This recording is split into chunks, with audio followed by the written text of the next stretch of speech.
안녕하세요. 이요한나입니다. 토마스 머튼의 시간, 일기로 읽는 토마스 머튼의 전기 제7부 여정이 끝나다 페이지 544쪽부터 시작합니다. 1968년 10월 8일 일주일 넘게 일기를 쓰지 못했다. 지금 나는 레드우드 수도원에 있다. 동이 터온다. 춥다. 서리가 두껍게 내렸다. 가을 까마귀 한 마리가 밖에서 낮은 소리로 울고 있다. 이곳에 온 것만으로도 행복하다. 지난주 화산을 지나 알래스카주 딜링햄으로 갔다. 인간의 손이 미치지 않은 훌륭한 곳이다. 시베리아처럼 황량했다. 북쪽에 펼쳐진 호수를 바라보며 깊은 인상을 받았다. 화요일에 그곳 사제들을 위한 하루 피정을 지도했다. 주로 기도에 대한 내용이다. 주교님이 흡족해 했다. 수요일에는 남쪽으로 날아 샌프란시스코에 왔다.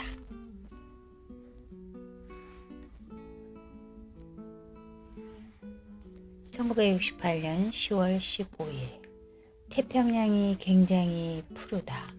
우리가 탄 비행기의 몇천 피트 아래로 흰 구름이 떠다닌다. 호놀룰루 시간으로 7시다. 팬아메리카 항공기에는 조용한 하와이 군인, 계속 떠들어대는 사업가, 호주 사람, 나처럼 초과 수화물에 대한 요금을 지불한 사람 등 다양한 사람들이 타고 있었다. 요금을 지불하면서 비행기를 탈 때 너무 많은 책을 여행 가방에 넣으면 안 된다는 교훈을 얻었다. 하지만 샌프란시스코 서점에서는 책을 사지 않고는 못 배긴다. 어제 책을 여러 권 구입했다. 어제 엠바카데로의 세계무역센터 출입국 사무실에서 인도네시아 비자를 발급받았다. 거기서 만 너머를 보니 베이브리지와 섬과 배들이 보였다. 그때 나는 만나기로 약속한 사람들의 주소를 적은 편지 봉투를 잃어버린 사실을 알았다. 다행히 자카르타 주소를 적어둔 것이 생각났다. 비행기는 샌프란시스코에서 제 시간에 이륙하지 못하고 연착되었다. 태양 아래 비행기의 꼬리 날개는 느린 발레를 추는 것 같다. 이번에는 여기서, 다음에는 저기서 느리게 춤을 춘다. 그 다음 기수의 뒤를 따라 네 사람이 한 조로 추는 카드리위에 맞춰 이륙할 장소로 움직이며 발레를 춘다. 이륙하는 순간 무화경에 빠졌다. 이슬에 젖은 날개가 갑자기 뒤로 차가운 땀의 강물을 뿌렸다. 창문은 눈물 범벅이다. 기쁨의 눈물이다. 드디어 땅을 박차고 날아올랐다. 그리스도교 만트라의 운명을 지닌 나는 몇 년을 기다린 끝에 진정한 여정에 오르게 되었다. 큰 문제를 해결하지 않고는 돌아오지 않으리라. 위대한 자비, 대승 불교의 정신을 발견하지 않고는 돌아오지 않으리라.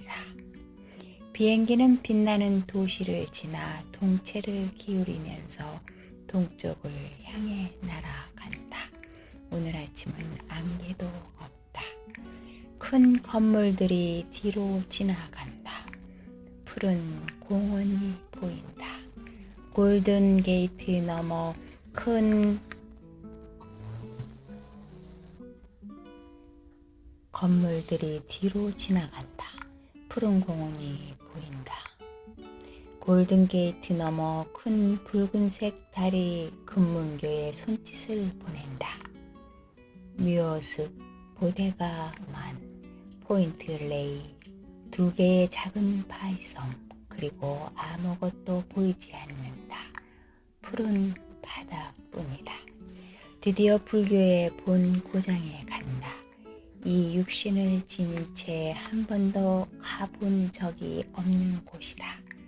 빨래를 할 수 있는 이승의 옷을 입고는 한 번도 간 적이 없는 본 고장이다. 며칠 전 레도주에서 제라르다 수녀님이 옷을 세탁해 주었다. 방콕에서 여행 가방을 바꿔야 할 것 같다. 여행 가방에는 에반스 웬치의 티베티의 요가와 비밀 교리와 다른 책들이 들어있다. 지난주에는 비행기 꿈을 꾸었다. 알래스카에서 비행기를 타고 간 작은 활주로가 있던 야쿠타트 비행장이다. 천장이 낮은 작은 비행기를 타고 이륙을 기다리고 있었다. 굉장히 큰 상업용 비행기가 막 착륙하고 있었다. 비행기가 내려오는가 싶더니 갑자기 다시 비상하여 날아가 버렸다. 활주로는 비어 있었다. 우리 비행기는 왜 이륙하지 않는지 생각했다. 근처에 이륙하거나 착륙하는 비행기는 보이지 않았다. 1968년 10월 17일 방콕 강옆 호텔 식당 테라스에서 아침을 먹었다. 더운 바람이 불었다. 물결이 일렁거리고 배들이 분주히 움직였다. 수로 시장에 가는 관광객을 태우려고 대기하고 있는 모터 달린 배들과 노를 젓는 배들이 분주히 강을 오갔다. 여자 뱃사공이 노를 젓고 있었다. 그녀와 손님들이 거친 물살에 떠내려갈 것처럼 보였는데 그녀는 능숙하게 물살을 가르며 건너갔다. 오전 10시쯤 택시를 타고 보브라니베스 사원에 갔다. 보브라니베스 사원은 타이나 캄보디아의 불교 사원입니다. 택시는 차이나타운을 통과했다. 차이나타운은 제멋대로 늘어선 가게들로 혼잡하고 지저분했다. 사람들이 붐볐고 오토바이와 택시, 버스와 붉은 색과 크롬색을 칠해 용처럼 장식한 트럭이 이리저리 엉켜 있었다. 악몽을 꿀 것 같은 영화 광고판도 보았다. 그래도 사람들은 사랑스러웠다. 너무 쉽게 미국인에게 물든 사람들을 제외하면 모두 아름답고 친절했다. 보브라니베스 사원까지 택시로 한참을 달렸다. 큰 문을 지나자 조용한 미로가 나타났다. 오솔길이었다. 양쪽으로 큰 집들과 수로와 절이 있고 학교 건물도 보였다. 나는 길을 물으면서 프라 칸티팔로의 집을 찾았다. 그는 너무 야위어서 금방이라도 뼈가 튀어나올 것 같았다. 매우 엄격한 규율 준수자의 모습이었다. 그러나 분별 있고 감수성을 지닌 사람이었다. 그곳의 사람들은 관대하고 비판적이지 않았다. 칸티팔로 스님은 불교에 대한 책을 2권 썼다. 그는 4, 5일 지나면 사이섬 숲의 절로 가 정글에서 매우 훌륭한 선사와 함께 동안거에 들어간다고 한다. 우리는 사티파티나 선 수행에 대해 이야기를 나누었다.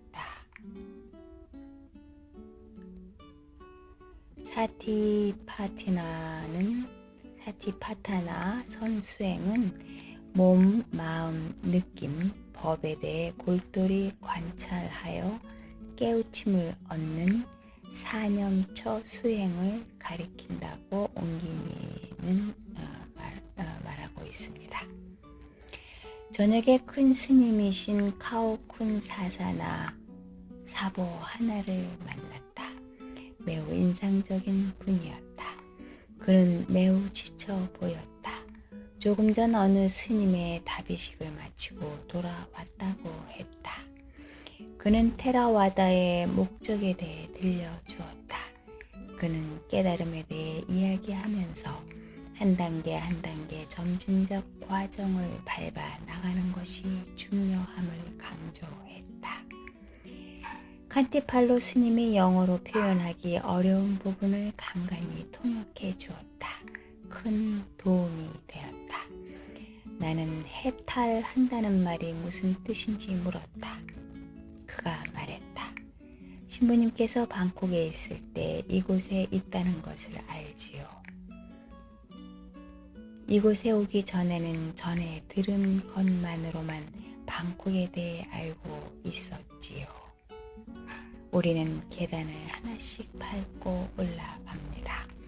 그러나 더 이상 계단이 없을 때는 뛰어넘어야 합니다. 해탈한다는 것은 뛰어넘는 체험으로 깨닫게 되는 경지입니다.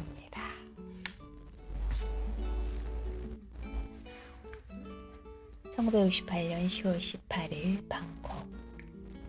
어제 오후에는 큰 사리가 들어있는 매우 오래된 불탑인 프라파톰 체디를 보러 교회로 나갔다. 프라파톰 체디는 세계 최대의 불교 기념물로 높이가 127m가 되는 불탑입니다. 논이 펼쳐져 있었다. 관 모양의 종려나무가 줄지어 서 있었다. 푸르게 빛나는 물소들, 거리에는 버스와 트럭이 끝없이 줄지어 달렸다. 들판에도 작은 절이 있었다. 불탑 입구 뒤쪽과 주변에 책상과 책이 있는 스님들의 선방이 보인다. 스님들이 팔려를 공부하고 있었다. 스승이 제자들에게 칠판에 잘못 쓴 것을 고쳐주고 있었다. 칸티팔로 스님과 나는 불탑에 향을 피우고 꽃을 봉헌하며 참배하고 나서 둘을 둘러보았다. 목에 맨 카메라 때문에 땀이 났다. 구름을 배경으로 한 금빛 지붕의 절을 보자 나는 보르보드르 사원 사진이 생각났다. 불탑 측면 꼭대기에 낡은 기와를 바꾸는 인부들이 있고 한 소년이 기와 사이에 자란 잡초를 뽑고 있었다. 나는 나무 그늘 아래 앉아 불탑과 스님과 보수 공사와 불상, 무너져가는 선 정원을 바라보았다. 여기저기 붙어있는 금과 뒤쪽으로 낙사하지 못하게 막아놓은 철망 때문에 부처님이 질식할 것처럼 보였다. 우리 강아지 미미가 자꾸 짖고 있어서 잠시 후에 다시 돌아오겠습니다. 네, 1968년 10월 19일 콜카타에서 쓴 일기입니다. 우리가 콜카타에 도착하자 세관에 사리를 입은 두 여성이 있었다. 아름답고 당당한 모습이었다. 그러나 도무지 시간 개념 없어 입국 수속 처리가 마냥 지연되었다. 나는 루피를 가지고 있지 않았는데도 비교적 빨리 세관을 통과했다. 피터 던의 비서 수잔 하이드가 화환을 들고 마중 나와 있었다. 화환에 인도에 오신 것을 환영합니다라는 글이 쓰여 있었다. 식사 대접이었다. 당황한 나는 수잔에게 내가 수도자임을 상기시켜 주려고 했다. 거리는 사람들과 소가 어우러져 혼잡했다. 포장되지 않은 길을 차들이 부딪힐 듯 거칠게 달렸다. 차를 어느 방향으로 운전하는지 아는데도 시간이 걸렸다. 운전자는 오른쪽 왼쪽 구분 없이 제 멋대로였다. 그러더니 굉장히 크고 오래된 덥고 어렵고 믿을 수 없을 만큼 복잡한 도시로 들어섰다. 도시는 사람들로 넘쳐나고 거리와 광장에 사람들이 삼삼오오 모여 집회를 하고 있다. 영화 포스터가 사방에 걸려 있다. 아시아의 영화 포스터는 폭력적이고 광기 어린 서양 신들의 크고 이상한 얼굴을 담고 있다. 서부의 총잡이들은 해독 불가능한 글씨에 갇혀 있다.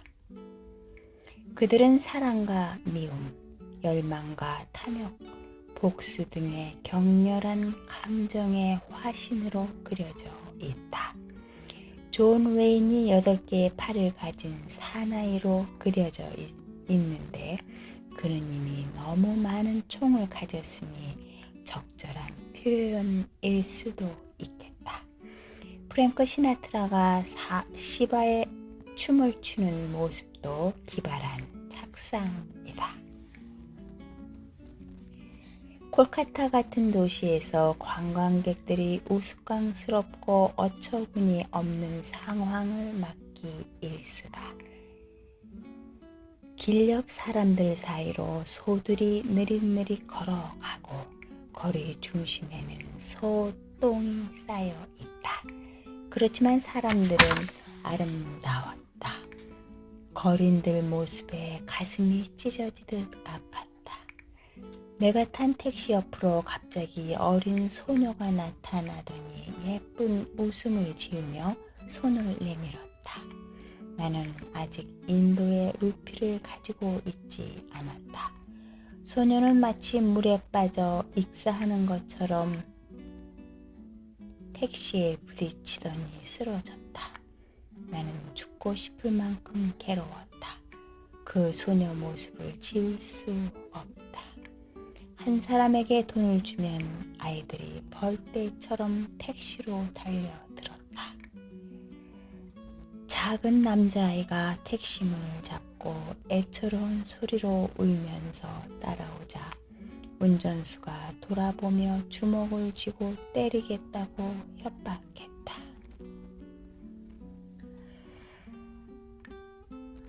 물론 이는 잘 훈련된 연극과 같은 몸짓으로 그들의 절망을 극화하는 예술과 같은 행동이었다. 그 다음에는 한 소녀가 새 블록이나 따라오면서 달콤한 목소리로 속삭였다. 아빠, 저는 매우 가난하답니다. 마치 누가 더 연극을 잘 하는지 시합하는 것 같았다. 그 소녀는 가난하고 나는 서양에서 왔으니 부자 아빠인 것은 사실이다. 분명히 몸의 도시를 보면 로가비두는 불교에서는 세간해라고 한답니다. 로가비두 곧 세상을 아는 사람이 된다. 다시 말해 모든 존재의 영역을 섭렵한 사람이 된다. 그리고 로스앤젤레스든 콜카타든 다시는 도시 관광을 하지 않겠다고 결심한다.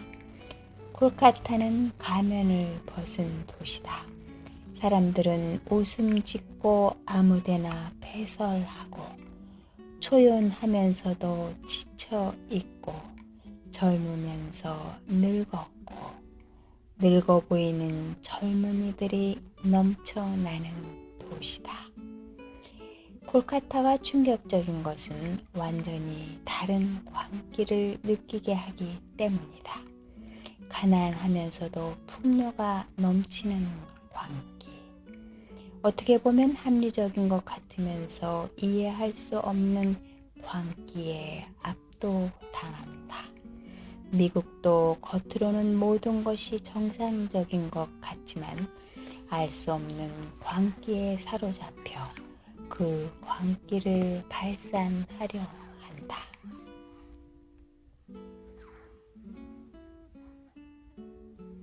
콜카타는 대단히 명료한 절망과 절대적 혼돈을 지니면서 그것과 대면하는 생명력이 넘친다. 더 이상 갈 곳이 없는데도 사람들은 도시로 몰려든다. 사람들은 궁극적인 새로운 세상으로 데려다줄 누군가를 기다리는 것처럼 여기저기 삼삼오오 모여 있다. 새로운 세상은 이미 깨달음을 얻은 어떤 모순도 없는 세상이며 할 일이 없는 세상이다. 불교식으로 표현하면 사람 자체가 덧없고 항구하지 못하며 고통 자체다.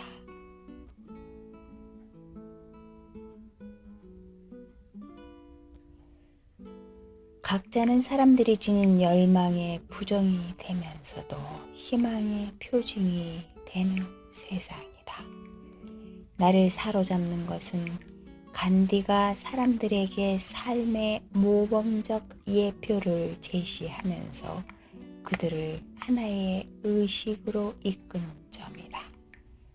그런데 간디가 타계하면서 안타깝게도 그 의식도 사라졌다. 1968년 10월 24일 어제 아미야 차크라바르티와 그의 친구 나로시 구하와 함께 화가 자미니 로이를 만나러 갔다. 타일이 깔린 조용하고 낮은 방은 아름다운 그림으로 꽉 차 있었다. 이집트 콥틱 수준을 지닌 여러 민속적 모습의 단순한 성화들이다. 그리스도교를 주제로 한 성화는 생생하게 살아있는 모습이다. 내가 지금까지 본 그리스도교 주제를 다룬 성화 가운데 가장 아름답다. 라미아나와 마하바라타에서 라미아나는 발미키가 지은 것으로 전해지는 고대 인도의 산스크리트어로 된 대서사시이며 경전 스메리티 잊지 말아야 할 것의 하나라고 얘기하고 있습니다. 라마야나와 마하바라타에서 온 힌두교 주제를 다룬 작품도 있었다. 아미야는 레드우즈 수도원 수녀님들에게 선물하려고 그리스도가 그려진 성화를 하나 샀다. 나는 12개쯤 사면 좋겠다고 생각했다. 매우 저렴한 가격이었다. 매우 따뜻하고 성인 같은 노인 자미니 로이가 말했다. 우리 집에 오는 모든 손님은 신을 모시고 오지요. 그의 손을 잡고 흔들면서 매우 따뜻하고 거룩한 사람 같다고 생각했다. 그의 아들은 내 나이 또래인데 구렛나루의 수려한 육모였다. 가족의 얼굴에 인정이 넘치고 평화가 가득했다. 종교 예술가들이다. 그들과의 만남은 좋은 체험이 되었다. 1968년 10월 28일 뉴델리. 오늘 아침 콜카타에서 뉴델리로 가는 비행은 예상치 못한 아름다움을 선물했다. 구름이 많이 끼어 금방이라도 폭풍이 올 것 같았다. 그런데 밖을 내다보니 갑자기 히말라야 산맥이 나타났다. 매우 멀리 있었지만 경이로웠다. 그토록 거대한 산의 설원은 본 적이 없다. 몇 개의 봉우리는 사진을 통해 이름을 알고 있다.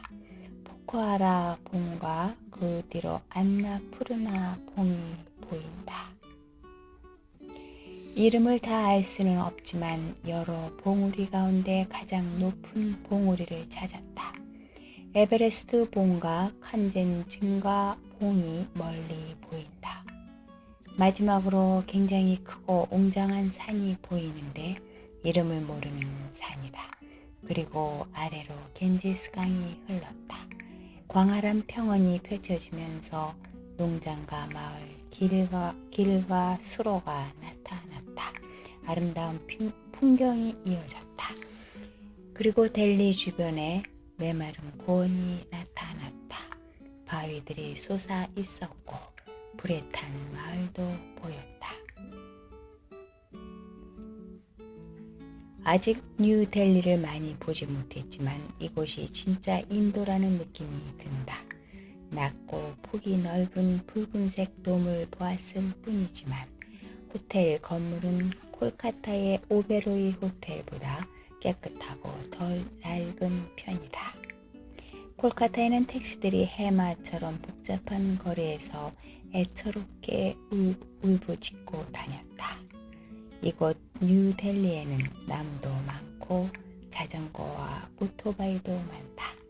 어느 회교도인이 먼지 속에서 나무에 기대 있다. 거대한 후마윤 왕릉도 보였다. 저녁이 되자 안개가 자욱히 깔렸다. 잿빛 돔 너머 달이 떠올랐다. 이곳 영화 포스터는 총이 더 많이 그려져 있다. 군대 막사와 군인도 많았다. 그러므로 두려워하지 마라. 매우 놀라운 광휘로 빛나는 깊고 푸른 빛을 무서워하지 마라. 이것이 궁극적 길로 이끄는 빛은 까닭이니라. 티베트의 죽은 자의 서 1968년 11월 1일 다람살라. 어젯밤 헤럴드 텔버과 함께 델리에서 기차를 타고 파탄콧까지 왔다. 그 다음 티베트인이 운전하는 지프차를 타고 다람살라에 왔다. 나는 낮은 침대에서 잘 잤다. 27년 전 수도에 입회하기 위해 겟세마니 수도원으로 간 이후 처음 타보는 야간 침대 열차였다. 동이 트고 날이 밝아오자 일어나 창 밖을 바라보았다. 들판에 나무들이 간간히 서 있고 큰 갈대밭과 대나무밭, 진흙으로 지은 집이 모여있는 마을이 나타났다. 길은 지난밤 비에 젖어 있었다. 산에서 불어오는 찬바람이 매서웠고 사람들은 담요를 뒤집어 쓰고 바람 속을 걸었다. 황소들이 짝을 이루어 쟁기질을 하고 있었다. 철로 옆에 우물이 있고 자줏빛 야생화가 흐드러지게 피었다. 한 마리 흰 두루미가 초록빛 풀숲 사이에서 날아올랐다. 파탄콧에 도착하기 전에 한참을 달하우지 뒤쪽 눈으로 덮인 높은 산봉우리들을 바라보았다.